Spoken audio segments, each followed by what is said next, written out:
Iran और Israel के बीच जंग खत्म हो चुकी है, लेकिन तनाव अब भी बना हुआ है। एक तरफ अमेरिका के राष्ट्रपति डोनाल्ड ट्रंप इस तनाव को कम करने की कोशिश कर रहे हैं, ईरान से बातचीत फिर से शुरू करने की तैयारी में है। तो इजरायल की तरफ से कहा जा रहा है कि खामेनेई की जान लेने के उनके प्लान में कोई बदलाव नहीं आया है। तो ईरान की तरफ से साफ कह दिया गया कि अमेरिका हो या इजरायल, जो भी ईरान की तरफ देखेगा उसे सबक सिखाया जाएगा। खामेनेई ने एक बार फिर से इजरायल और अमेरिका पर तीखा हमला बोला है। देखिए ये रिपोर्ट।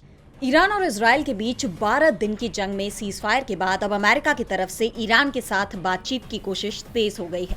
अमेरिकी मीडिया हाउस CNN की तरफ से दावा किया गया है कि ट्रंप सरकार ईरान को नागरिक परमाणु कार्यक्रम बनाने के लिए $30 बिलियन तक की मदद करने के साथ उस पर लगे आर्थिक प्रतिबंध हटाने तक की रणनीति पर विचार कर रही है। अमेरिका चाहता है कि ईरान न्यूक्लियर डील के लिए तैयार हो जाए, लेकिन ईरान ने साफ कर दिया है कि अब बातचीत नहीं होगी, सिर्फ सीजफायर हुआ है। इस बीच इजरायल ने दावा किया है कि उसके एजेंट्स अभी भी ईरान में हैं और खामेनेई को मारने के प्लान पर कायम है, और इसी के चलते खामेनेई अभी भी गुप्त स्थान पर है। लेकिन उन्होंने साफ कर दिया है कि वो इजरायल और अमेरिका के आगे नहीं झुकेंगे। उन्होंने इजरायल पर तीखा तंज कसते हुए कहा कि इजरायल को पता होना चाहिए कि इस्लामिक रिपब्लिक ऑफ ईरान पर किसी भी प्रकार का हमला उसे बहुत महंगा पड़ेगा।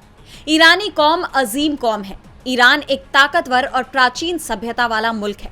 हमारी कल्चरल और सिविलाइजेशनल पूंजी अमेरिका और उस जैसे मुल्कों से सैकड़ों गुना ज्यादा है। कोई ये उम्मीद रखे कि ईरान किसी दूसरे मुल्क के आगे सर झुकाएगा तो ये ऐसी बेहुदा बात है जिस पर अक्लमंद लोग हंसेंगे। ईरान के 9 करोड़ अवाम ने एकजुटता के साथ डटकर आर्म्ड फोर्सेस के अमल की हिमायत की, और इस मामले में उन्होंने अपनी अला ज़र्फी और नुमाया व्यक्तित्व का प्रदर्शन किया। उन्होंने साबित किया कि जरूरत के वक्त इस कौम की तरफ से एक ही आवाज सुनाई देगी। DB लाइव ग्लोबल की रिपोर्ट।